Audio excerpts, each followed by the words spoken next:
Welcome to the Wired for Success podcast, your show for ambitious, mission-driven entrepreneurs who want to build million-dollar businesses without sacrificing their health, relationships, or happiness, who understand that in order to build their empire, they need a solid foundation, and that the more they are thriving, the more their business is thriving too. This show brings you the very best from science, self-development, and entrepreneurship to set you up for sustainable success. Hi, I'm Claudia Garbutt, the scientist turned mindset and high performance coach for entrepreneurs, and I help you get wired for success. Hey everyone, and welcome back to a brand new episode of the Wired for Success podcast, where we talk about all things science, self-development, and entrepreneurship that get you to that next level of success in your life and business. And my guest today is Holger Seim, the co-founder of Blinkist and COO at Learners at Go One. And many of our listeners will probably be familiar with Blinkist, but for those who are not, Blinkist is a book summarizing app that offers key insights from mainly nonfiction books. It's used by over 26 million people worldwide, and Blinkist finds the most relevant, impactful books and podcasts and distills them down to their key ideas, which can be read or listened to in those 15-minute explainers called Blinks.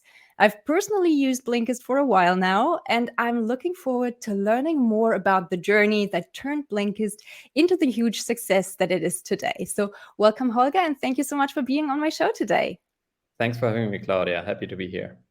Looking forward to this. Holger, I had a quick look before we got on the call and saw that I have read 57 Blinks this year. So do you have a rough estimate of how many Blinks you have read or listened to? And do you have a favorite Blink?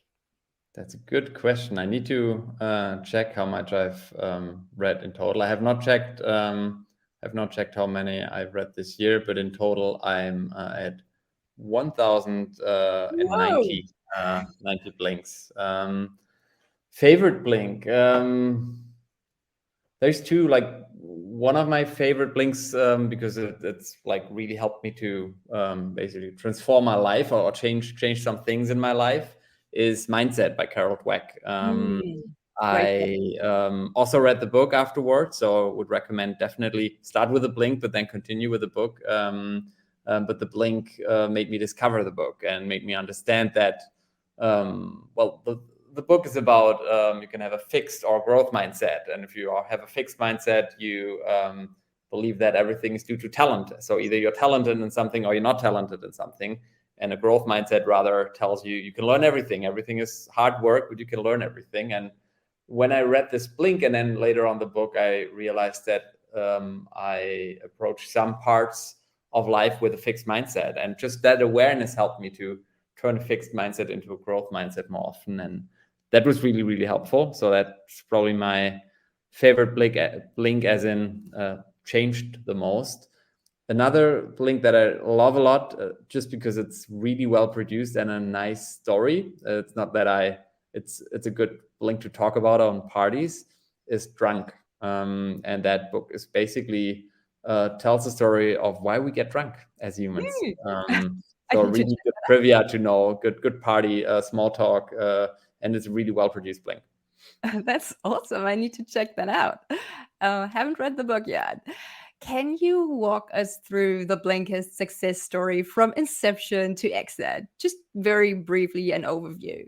Very briefly, an overview over the last 11 years. Yes. We started Blinkist in 2012. We were 4 co-founders. We met each other in university. We, met us through our entrepreneurial spirit and passion, and did a lot of brainstormings throughout university and even later when we were in jobs to find an idea that could become the core of a business to start together. And when we started in jobs in 2010, 2011, we realized that it got harder and harder to learn, to fit lifelong learning into your daily routines. In university, you learn because it's your job. And then when you're in a real job, you have less time. At the same time, smartphones were booming or were rising. And we realized everyone has this problem. They want to read more books, get smarter, fit more learning into their daily routines. and everyone complains that they have too little time. And at the same time, more and more people spend more time on these phones. So we thought, let's bring content that helps you, learn something onto smartphones. So we started broadly. Eventually, we realized that just offering something to learn in your waiting times, it's too abstract, not specific enough. So we narrowed down to providing the key insights from nonfiction books. And with that idea, we decided to quit our job, start a business in 2012. The first 2.5 years were really tough. We basically had to learn everything from scratch. It was our first real business. We needed to learn how to, hire people, how to develop an app, how to market an app, how to do digital marketing, how to create content at scale and at high quality.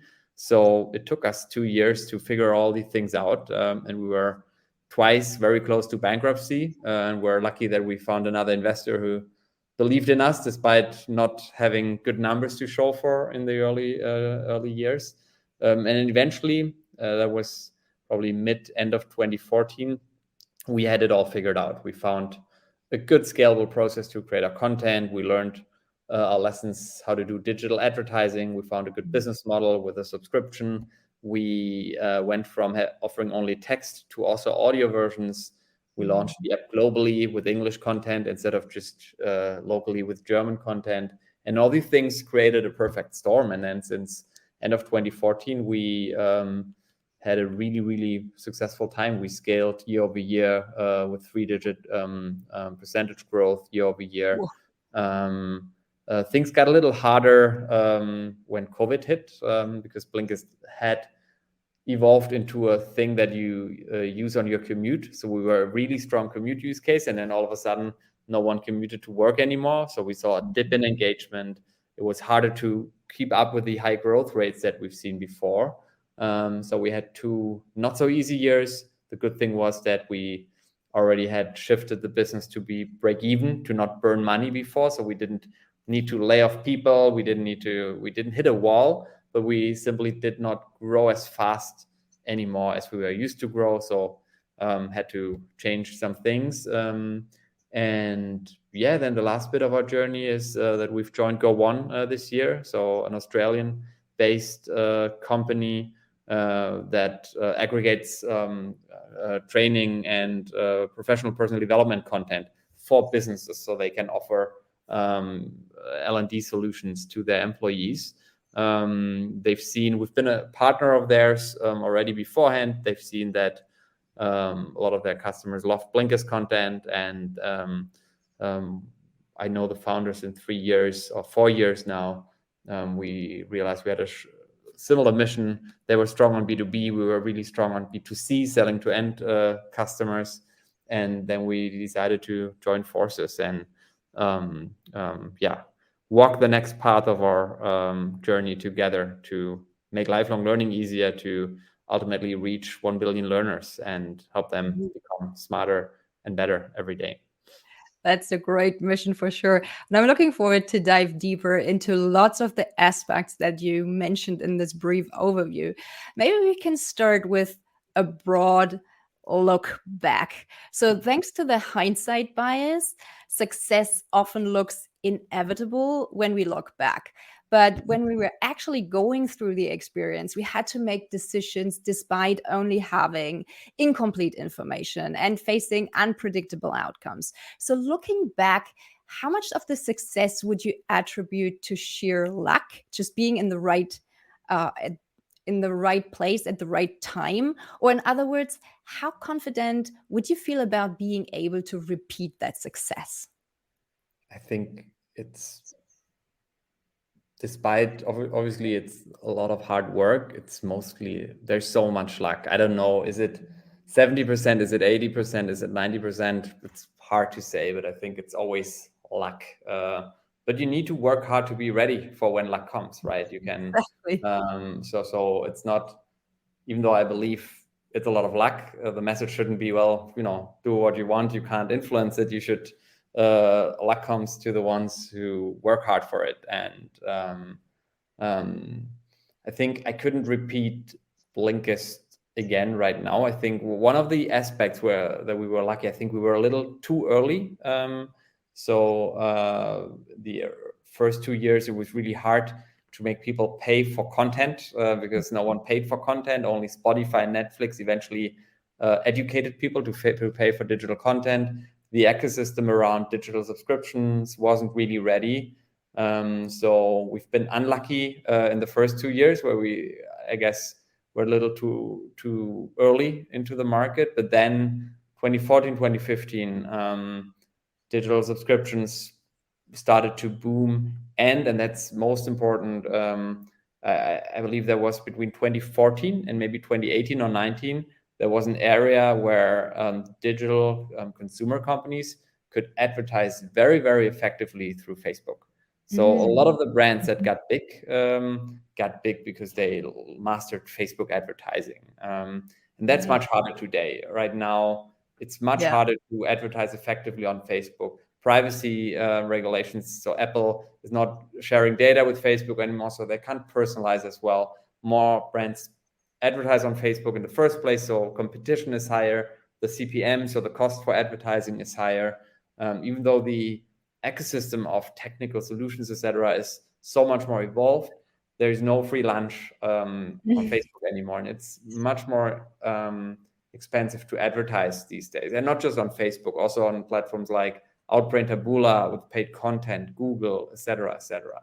So we benefited. We were lucky to be around us to start the business in the right time when there was such an opportunity to build a consumer brand relatively cheaply. It was still quite expensive, but building Blinkist as a consumer brand that is used by so many people today would be much harder. So when I speak to entrepreneurs who start a consumer business these days, I always say you gotta be bet on new platforms like TikTok or that have a more nascent advertising business and try to grow outside of the big paid acquisition players. Yeah, so you were lucky insofar as you were able to capitalize on those opportunities in the advertising landscape. Yes, we were also lucky. Look, there was a time when we were running out of money and no one wanted to invest in us. And we were lucky that literally 2 weeks before we would have to file for bankruptcy, we found someone who said, I believe in those guys. I'll give them another chance. So pure luck that we found that. You could also say we convinced those two funds that ended up investing. But it was also luck that we met them that we've been introduced to them in the first place. We were lucky to finding the right people at the right time. So there's a lot of luck related to it. Speaking of luck or skills and the difference maybe between those two, did you figure everything out on your own, or did you have some great mentors or mastermind groups along the way to help you? Both. In the early days, we had to figure out a lot of things on our own. But then eventually, as we got connected more and more into the Berlin startup scene, we also found mentors, advisors, people that were really helpful. For example, through one of our investors, I get introduced to Markus Witte, who was the founder and CEO of Bubble, a similar business. They also sell learning via mobile apps in a digital subscription. They were always like 2 or 3 years ahead of us in terms of development. So I learned a lot from him about building a company, building an organization, scaling that, about digital advertising, et cetera. So that was super helpful. I joined an organization called Entrepreneurs Organization, where you meet with other entrepreneurs once a month and basically get very vulnerable about what's good and bad in business and life and personal, and just have a really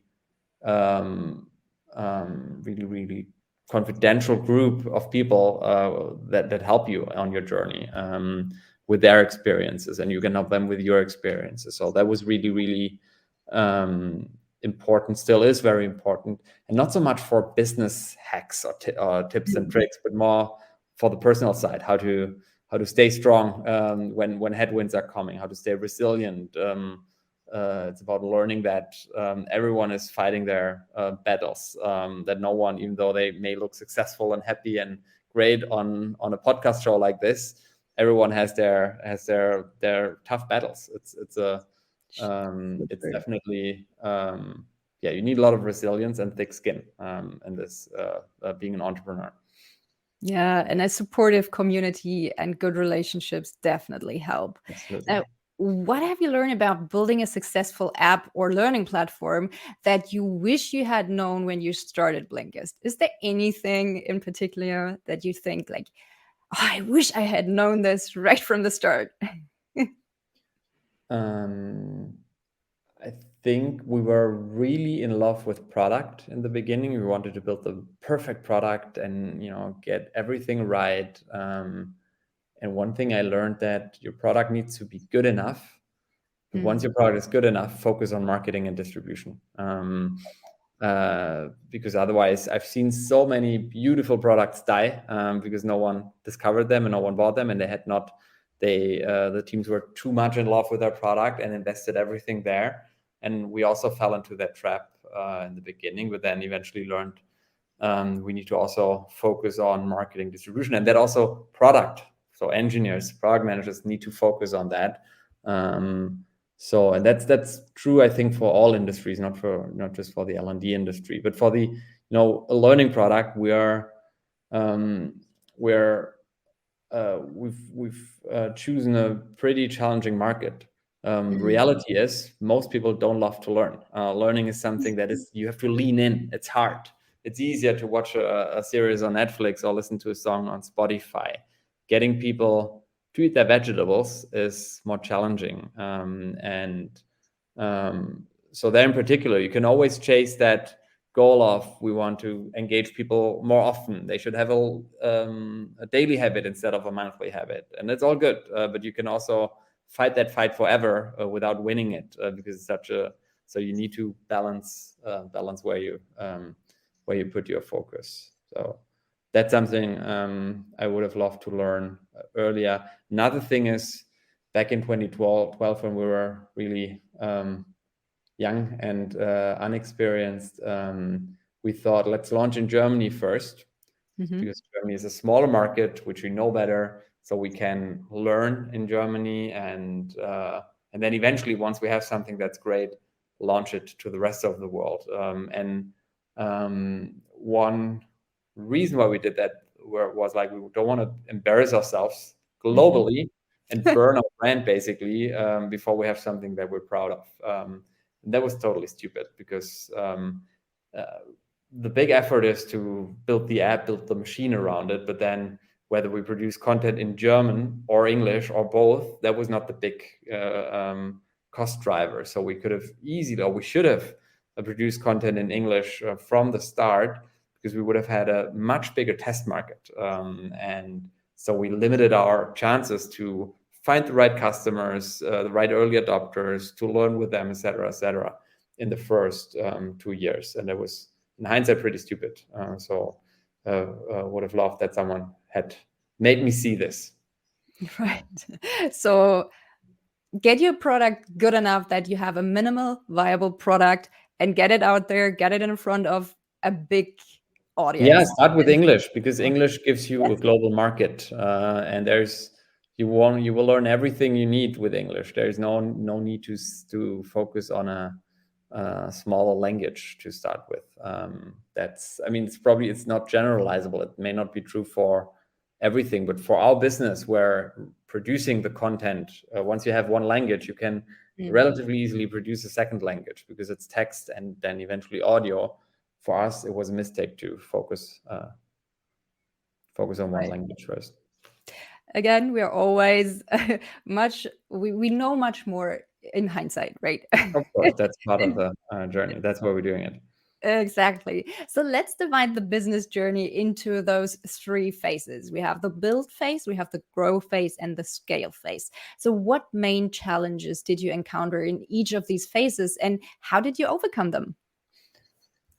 So the build phase is, for us, it was really to make sure we build the right thing, and don't, as I said before, don't fall in love with product and build all these nice features that are not core, that are not mission critical.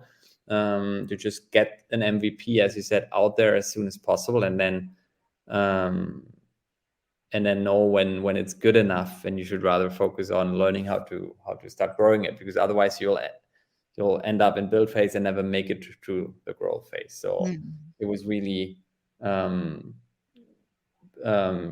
main challenge was that to really understand what's the core of our value proposition, what product do we need to deliver, so we will find early adopters that are happy with it, and get there fast, without burning too much money. We raised money early on, and then we raised money so we could spend money, and then I think we spent too much money in the early days, and that's why we almost went bankrupt. So staying nimble, focused, and not being shy to launch something soon was really important in the build phase. In the grow phase, you grow your company, and as you grow the company, you'll have to think about what culture do I want to have. In the build phase, we were a couple of people, and we knew each other, or we hired some, but then it was a small group, and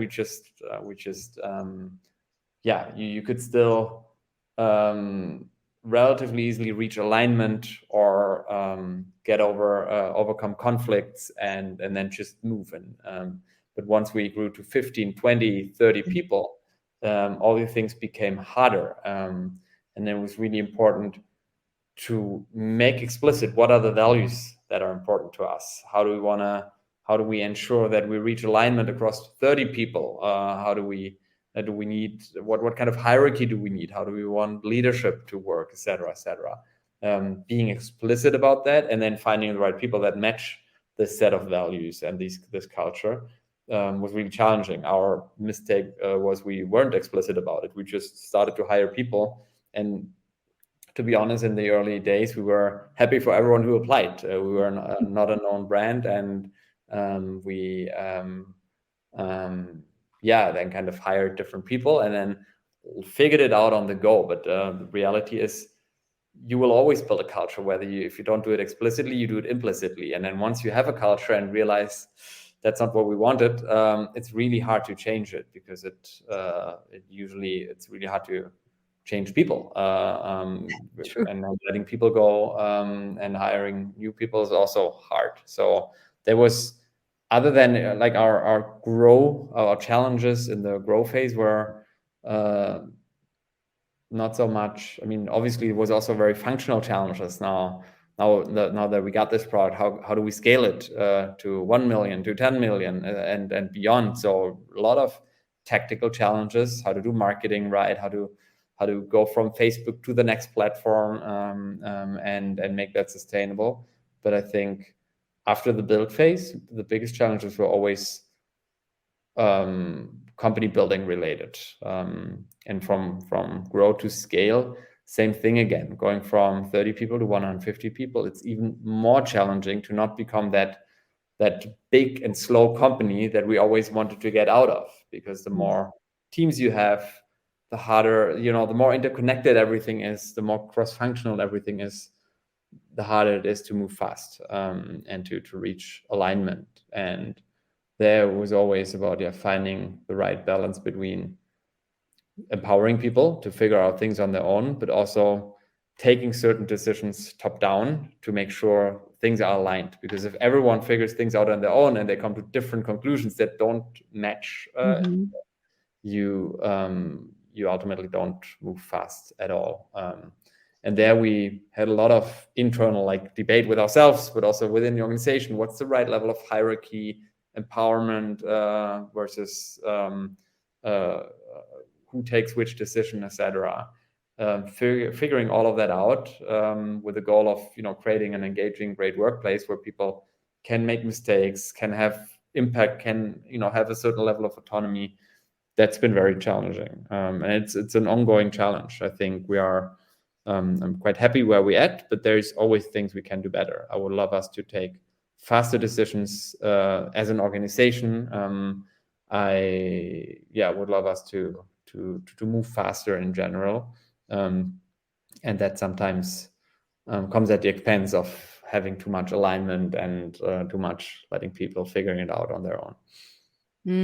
Yeah, that's for sure. I mean, you probably have to have this top-down regulation in terms of giving it, or in terms of providing the mission and the values. I think those have to be a top-down approach, but then also a bottom-up where people can have the autonomy and can work in a little bit independently so that you don't have to micromanage them. So that's really Of course, I mean, no one. I think micromanagement does not make sense at all. I think people need clarity of what they're supposed to do, and clarity, and as everything is cross-functional, so whatever you do affects the work of someone else. So there needs to be, like, leadership needs to create clarity and take the decisions that are necessary to create alignment. So so whatever you decide will be aligned, or whatever, the direction that you're moving in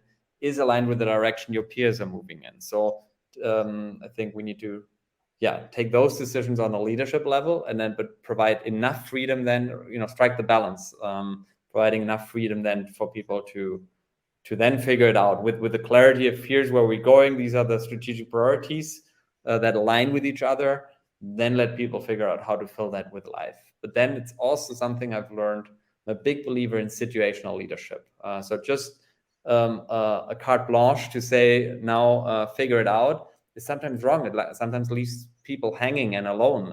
If I give you a big challenge and you may have never done it, that's too much, and then you will fail and you will feel bad about it. So situational leadership is about figuring out what a contributor or lead is to challenge a challenge that you can just figure out with great empowerment on your own, or do you need guidance because you've never done it, and that can be that in one topic you can do completely alone, in the other topic there needs to be more guidance and coaching. And then a lot of times people bash something as top down, which actually is guidance or coaching that's necessary to help them walk independently. So there, we had a lot of dogmatic, a lot of culture wars in the company. What is top down? What's the right level of empowerment, etc., etc. The moment I discovered situational leadership, I understood what was wrong before, that we've just said it's either this or that, and that's wrong. It's everything, and it depends on the situation, on your skills, on your motivations, and the size of the challenge, basically. That's a very important point. And it's something that I've noticed as well. So I'm currently in the process of building this holistic business accelerator program for early stage health tech entrepreneurs. And something that I see as a huge challenge for all the projects is finding the first adopters and turning them into those brand evangelists who really help to spread the word and grow the user base. So for instance, when you're building, say, a better Facebook alternative, then the value of your platform is largely determined by your user base, right? So in the beginning, you have this chicken or egg dilemma where you need users on the platform to make it attractive for others to join, but you don't know how to get to that critical mass of users to create enough content and engagement in the first place. So what strategies work best for Blinkist to build this critical mass of users, and what strategies would you use right now if you were planning to launch a new app? So Blinkist is not a social product, so we don't have these network effects, so we did not need to leverage them. So right now we obviously leverage what we learn from others to give you better recommendations. We've also a year ago launched a feature called Spaces that lets you connect with others, build spaces. So we have the social element now, but we didn't have it in the beginning. In the beginning, it was a library of titles. You could sign up, you could subscribe, and then discover titles, read them, listen to them, finish them.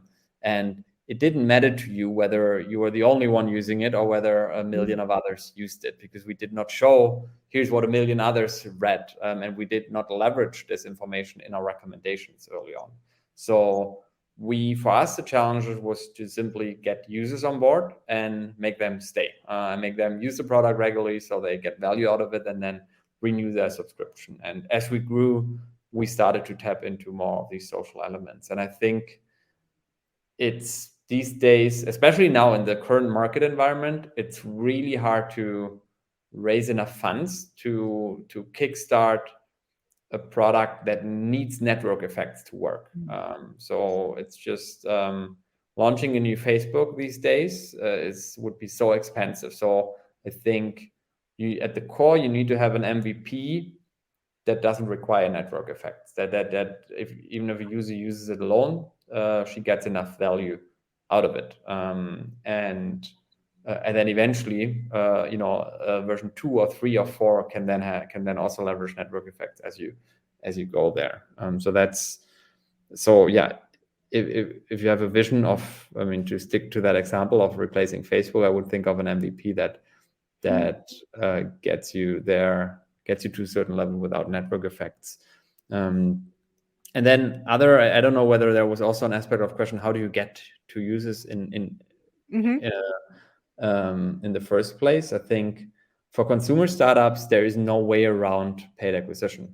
Even though I said it's harder these days than it was back then, getting to your first couple of thousand users or tens of thousand users via Facebook is still doable and relatively cheap. So Facebook becomes harder at scale, but it's still the platform to relatively quickly find whether there's users that like your product and are willing to pay for it. So I recommend every startup explore Facebook. It will help you through the seed stage. It will help you get some people to see your product and evaluate whether you have product market fit or can get there. But then don't plan to scale to tens of millions just with Facebook, because it becomes likely too expensive unless you have a killer product that is such a painkiller that once you acquire the user, he or she will never go away. For B2B, I believe founders have to be the best salespeople. You just have to, I see a lot of B2B startups these days where the founders come from the industry. So they have a good network in the industry they sell to. They have a unique insight about a pain point in that industry and know how to solve it. And then I see them being the best salespeople. They are writing emails, making calls, they're on conferences and just selling. And I think, and then I see sometimes founders that don't have a customer yet and say they want to hire a head of sales. And that's a red flag for me, because if you can't sell your product to your first 10 B2B customers on your own, something is wrong. Then there's too much of a skill gap in the founding team. Usually, it's never that black and white, but that's what I make of it. Right. Now, once you've got those first users, you've got to keep them engaged. What gamification elements have you found to be most effective for user engagement and retention? It, again, depends very on the market. I can relate to Blinkist. So with Blinkist, we never focused too much on gamification because we thought gamification is a drug that doesn't solve the underlying problem. If a user opens the app, they want to find something relevant. If they find something relevant, they start it, and if the content delivers value to them, a good key insight, a good story to tell, then that gives them a dopamine kick, and then they'll come back. So we always said, let's focus on this true value creation instead of putting too much replacement drugs with gamification in it. So we've been a little idealistic in that regard, but obviously we have not done this for the full 11 years. So eventually we also said, let's try some things. And we did learn that some of these elements work very well. So if you implement streaks, so challenge users to read something every day. If you, we did an experiment with badges where you could earn badges. We saw that a certain segment of our users responds very well to it. whereas another segment told us like, go away with it. I don't want this playful thing. I want to learn something here, and I don't need a badge. So I think it's it is relevant, or it helps to motivate a certain group of customers, but it turns others off. So we are still quite careful with it. Right. Now, as we mentioned in the intro, Blinkist has a significant user base. So how do you gather feedback from your customers and ensure that their needs and desires are incorporated into the growth and development of the app? Yeah. So different things. We have customer support, so customers reach out to us, usually when they have a problem, and we help them. But then also take the information we're getting from customer support, aggregate them, so we know what's not working, what do people like, what do people not like. We use surveys, so we frequently send either in-app surveys or email surveys to get ask some questions how they like it, to get ask them about NPS, whether they would refer us or not. So that's a very important element for us to get feedback on scale. And sometimes also when we think about a new feature, we launch a specific survey to get some thoughts around that feature. And then last but not least, so that's a quantitative part.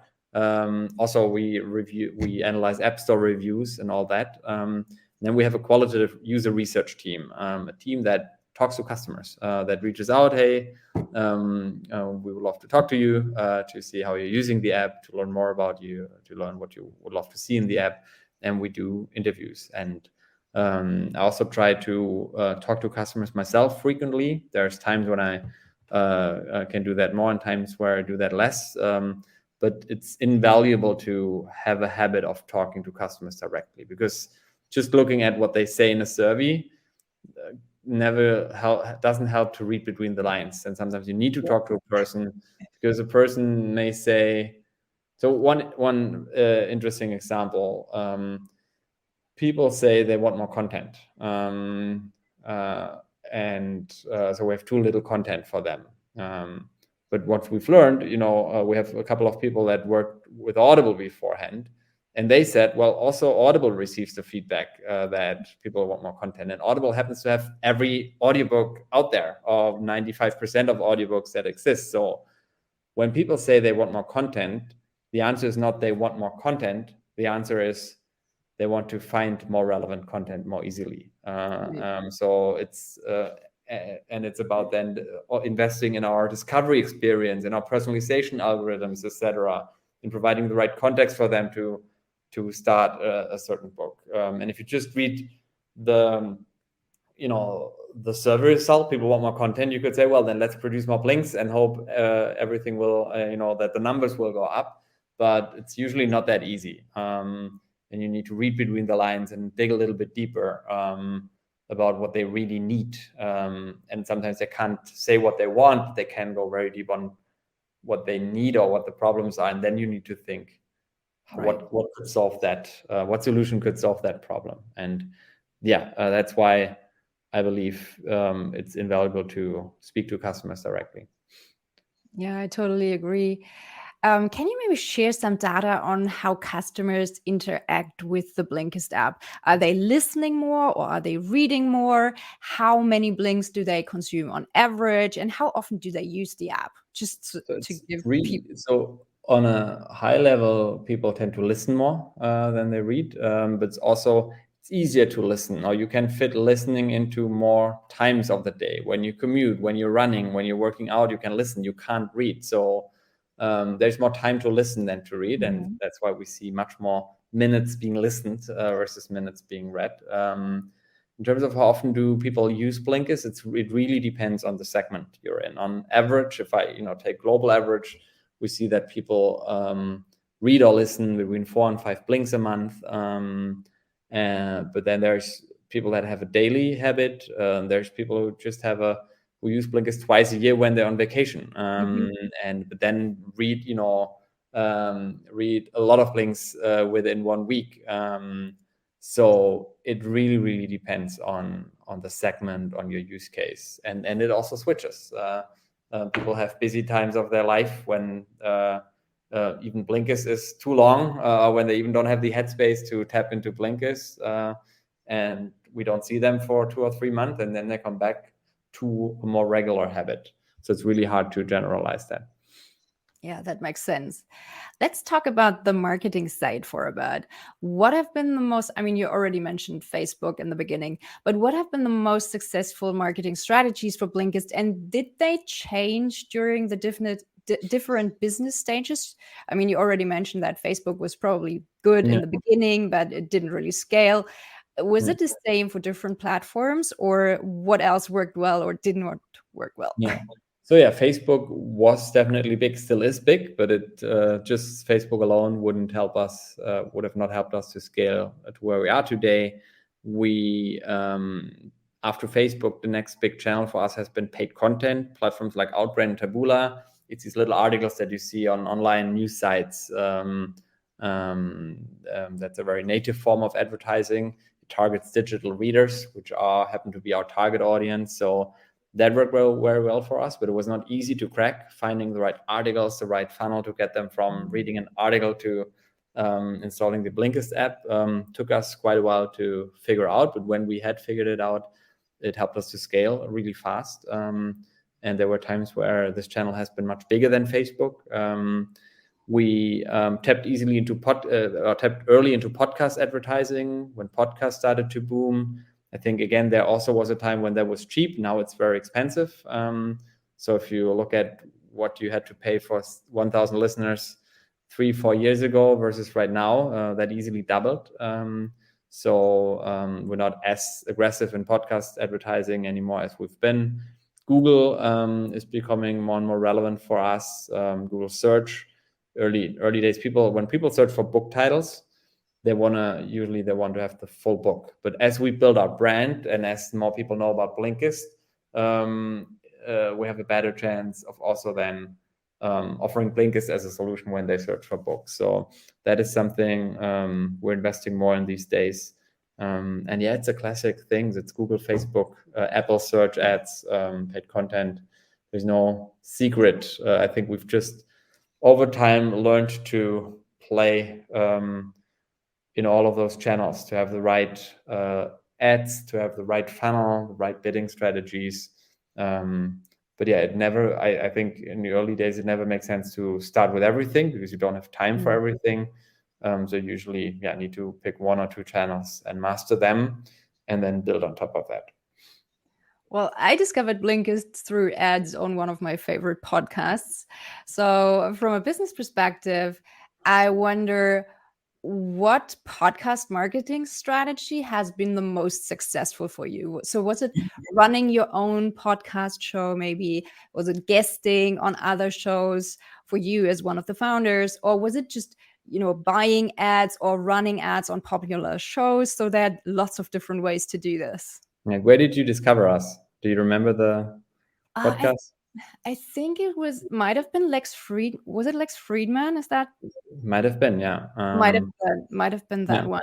So our biggest, we did classic podcast sponsorships. So we paid for advertising in podcasts. Obviously, when I'm asked to appear as a guest in a podcast, I say yes, not because I love to build my personal brand, but because I believe it's always nice to a good chance to tell others about Blinkist and also share some learnings that may help others. But that is not a big portion. We never analyzed that, but that does not on podcasts every week. So that doesn't scale. But paying hosts for inserting ads about Blinkist, that has been our playbook. And initially we started, we thought, try to find podcasts where the content of the podcast or the focus of the podcast is aligned to the titles we have on Blinkist. But then eventually learned it's all about the host. And an audience, it's about how well is the host connected with her audience. Does the audience follow the host? And then if the host recommends something, is the audience almost religious if he or she recommends it? I have to try it or not. So one of our learnings has been it's much more about the host than about the category of the podcast. That's super interesting. Yeah, I was about to ask you how you decide which podcast you sponsor, asking for a friend. Mm. But I guess you already answered that. So it's Yeah. really about. And that's also, I mean, as I said before, we were now not as bullish on podcast advertising anymore these days because it became really expensive. So every advertising we do, we always want a return on investment. We want to obviously get the money back eventually. So get enough customers in to pay for the advertising. Otherwise, we couldn't survive. And that's become harder just because the CPMs, the cost per 1,000 listeners you have to pay, have increased quite significantly. Right. Let's switch gears for a moment and talk about mindset because so many entrepreneurs struggle with things like fear of failure and just taking risks in general. On a scale from 1 to 10, with 1 being totally risk averse and 10 being totally risk seeking, where do you see yourself on that scale? I think the answer again is situational. I think Mhm. when I started my career, I was totally risk seeking, or at least not totally, but because it took me a couple of weeks to then foster the courage to quit my job and start Blinkist. But then I felt like I had nothing to lose. I'm young. I have no family. I want to become an entrepreneur, so I'm doing this now. And then I was really this early phase really felt like I felt like we went for all in and full risk and we were always surfing at the edge of bankruptcy. So. But as things grew, the more success we had and the more people we employed, I already realized that I became more risk averse again because I wanted to protect what we had built. I wanted to protect, I didn't want to fuck it up anymore after we had reached a certain size. I didn't want to be the one to tell employees, you all have no job anymore because we hit a wall. So there had been times, especially now during Corona, everything felt really, really tough. Lots of, we had to take some hard decisions or move fast, be agile, and there I felt like I wasn't as easy with just taking the risk and leaning in anymore as I felt in the early days. Probably also related, by then I had my first kid, second was on the rise. So just my whole life situation had changed.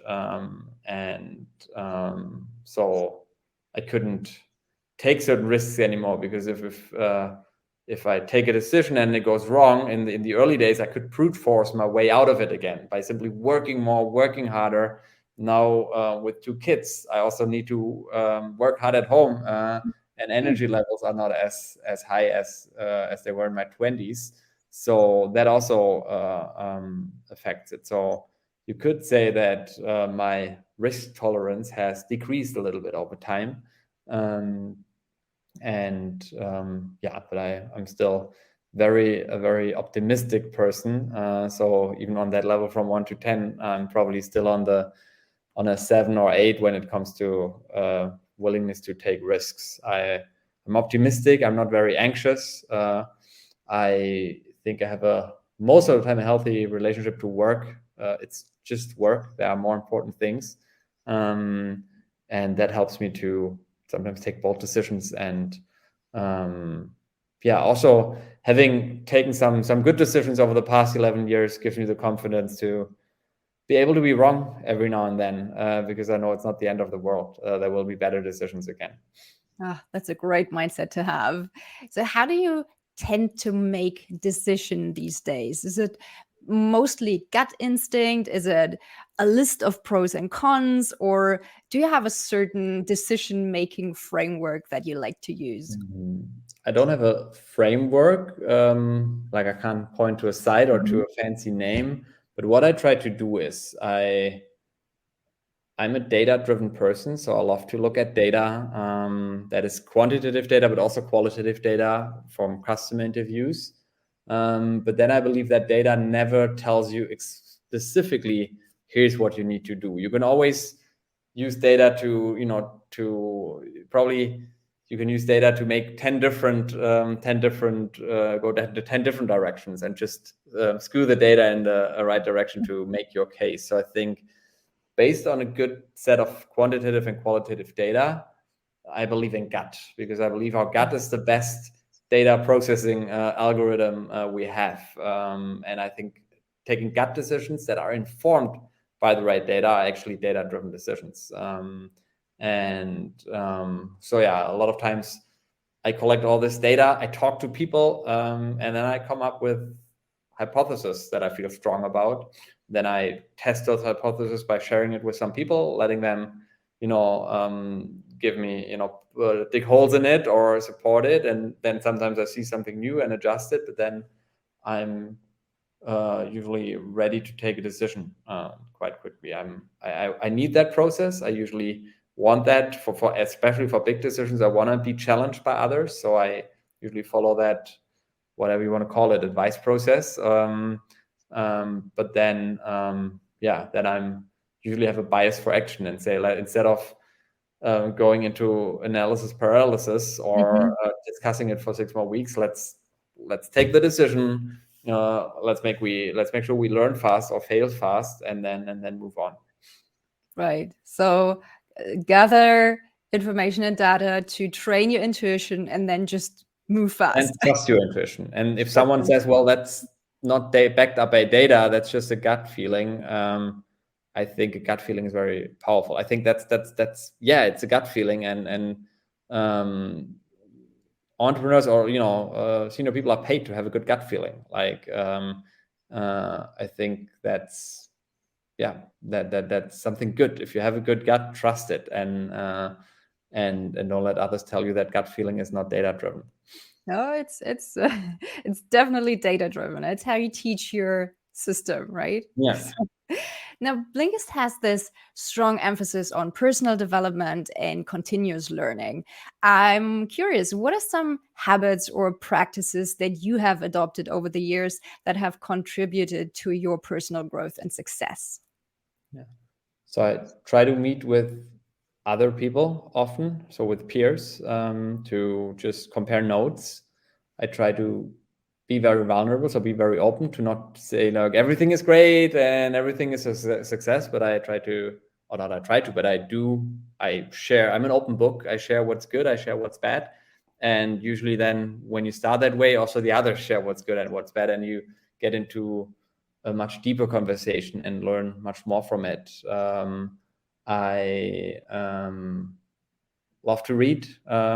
Surprise, surprise. So I do have a habit of reading a lot, whether that's books, articles, links. But I get a lot of inspiration from that. And that's about it. Reading a lot, talking to a lot of people, being real and being vulnerable, to make sure you have deep conversations, and truly learn from others. These are the routines I have, or the hacks. There's nothing more magically to it for me. Yeah, thank you so much for sharing. And I think it's really important that you pointed out that you have to talk about the good things as much as you have to talk about the bad things. So there are a few critical voices that I just wanted to mention and hear your thoughts on. So Blinkist has this big fan base, but there are also some critics who, criticize Blinkist for doing what they do. We would do something wrong if we didn't have critics. Exactly. So some argue that those condensed summaries can lead to just, shallow understanding of complex topics. How do you respond to these concerns? And are you taking any steps to ensure a balance between the brevity and the depth of knowledge? Or do you just say, okay, this is our business model and that's not our concern? So I think most of those critics misunderstand our purpose, our mission. They think that we want to create a world where everyone just reads Blinks and doesn't read books anymore, or just engages with short form content and doesn't go into long form content anymore. That's not what we want to do, and that's also not what's happening. there's time for a healthy snack in between, and there's time for a 3-course meal, and both is good. Again, situational. So the people that fear that people will only read links in the future and not read books anymore, I think they are, well, first of all, I think they don't believe in books. We believe in books. Books are great. Long form books are great, and we will not and we cannot replace them. So the people who want to go deep will always go deep, whether that's with books or 10-hour YouTube videos or whatnot. But a lot of those people don't have the time to go deep all the time. A lot of those people want to get some quick food for thought every now and then. They want to get, a little bit of knowledge here and there to then take a decision where to dive deep. And that's how they use Blinkist. And then there are people who don't read books anymore. And some of them use Blinkist to at least get some of the author's stream of thoughts. And you could argue, well, isn't that better than nothing? So if we get them onto Blinkist from YouTube or Spotify, 30 days, 30 minutes a month, isn't that better than 0 minutes a month? So we do not have people who were avid book readers beforehand, then discovered Blinkist, and then stopped reading books and only superficially educate themselves. This doesn't happen, and that's, I think, what people fear happens. And obviously there is a trend. People have shorter attention span, less people read long form books, and more people read or listen to short form. That's a thing, but that didn't, I would love that. We're not that big yet that we created that trend. That trend is happening, and we try at least to put good content that helps you learn something in those short attention spans, because otherwise they're filled by social media.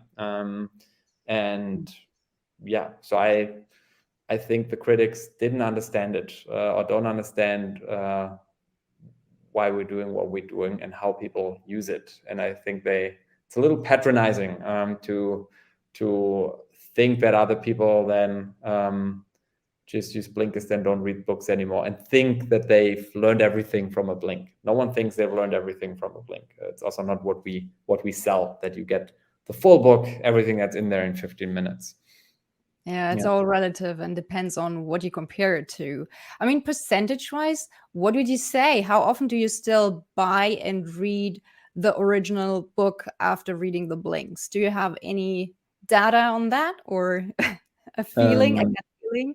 55% of people tell us they read more thanks to Blinkist. So they read also more books. And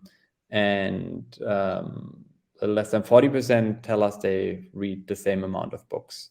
And then there's 5% that say they read less books. That's super interesting. So we were adding to the market. That's all quantitative, like surveys. We can't measure how many people click buy the book button, because no one clicks the buy the book button on Blinkist. If I want to read a book, I go to Amazon. I don't go to Blinkist, search for the button and click it there. So we can't track the real funnel, but we regularly ask our users. That's super interesting. Maybe you should add a button at the end of the blink, like buy the book. You can But it's like we've done that. It's there, but it's not a user. It doesn't solve a user need. Like no one has a pain point of buying books. Either you go to the bookstore of your choice, or you add books to your Amazon cart whenever you do. You don't. So it's just adding a button there doesn't make people click, because a lot of times they read a blink, then they have it top of mind, then eventually when they have time to read again on their Kindle or whatnot, or when they're in the book shop, then they say, oh yeah, I read this blink, I liked it, now I buy the book. So it doesn't happen at the same time. And the buy the book button only helps when right now you say, I want to read it. That's an interesting thought, because another criticism that I've seen is that the authors kind of get the short end of the stick, because people now just, as we mentioned, read the blinks and they don't click through to buy the books. So I don't know. Do you sometimes get authors who reach out and say, like, I don't want to be on this platform, I want... Very seldomly, but yes, it happens. A lot of times I mean, so, like most of the times when authors reach out, they reach out and want to understand why their book is on Blinkist, and whether they can, influence the summary, or whether they can earn something with it. And we have a program. We do share a part of our revenues with the publishers because they hold the rights. And then most of the publishers share some of that again with authors. Some of them don't. So we had authors who complained they don't get anything from us, but we share revenue with our publisher. So it was actually a publisher problem, not a Blinkist problem. So reality is they get the short end of the stick also from publishers. So they get an advance, and then but then for a long time they don't get anything for a book sale. Or even if you buy a book for 15 euros, the share that an author gets from that is pretty low. And we do what we can. We're not drowning in money here, and are all millionaires. So we want to grow the business. So we reinvest our money in marketing and in building the product and creating more content, and try to squeeze things hard to share enough revenues with publishers and authors.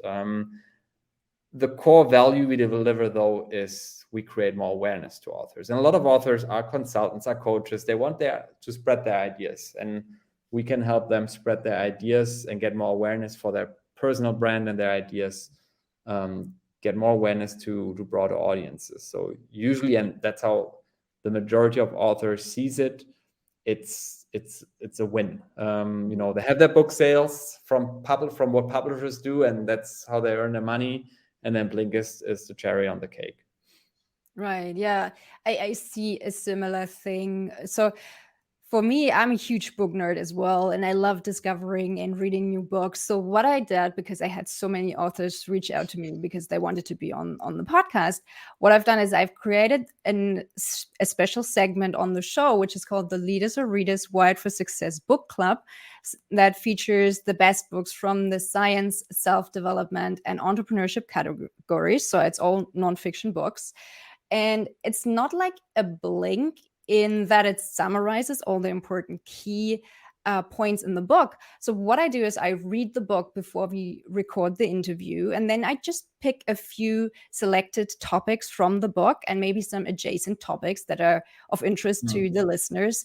And then I discuss it with the authors. So we have a little more depth, but it's really selective. And it's just to give the book a little more flavor and context. So I still want people to go out and buy the book. They shouldn't get the feeling like, okay, I listened to the podcast and now I don't need to read the book anymore.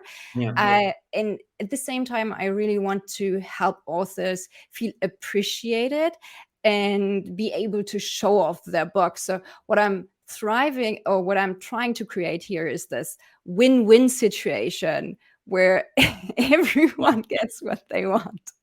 Maybe we should collaborate. What we're trying to as well, and it works for the majority of authors. Yeah, I bet it does. Totally agree. Another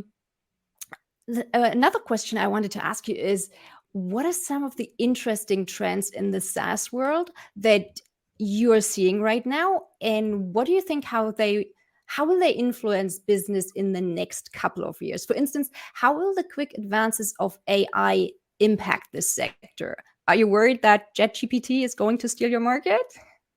Not so much, because it was never about producing content. I think it's always about people. There's so much content out there. YouTube, TED, Wikipedia, find so many things on Google. There's an abundance of content. But people have a hard time to make it a habit, to make it a habit to learn something consistently every day, every week. And AI, GPT, all the other large language models help us to do that even better. They help us to produce more content, which is great. But they also help us to give more context to why we recommend something to you. They help us to move more towards a coach being a digital coach for you rather than just a library.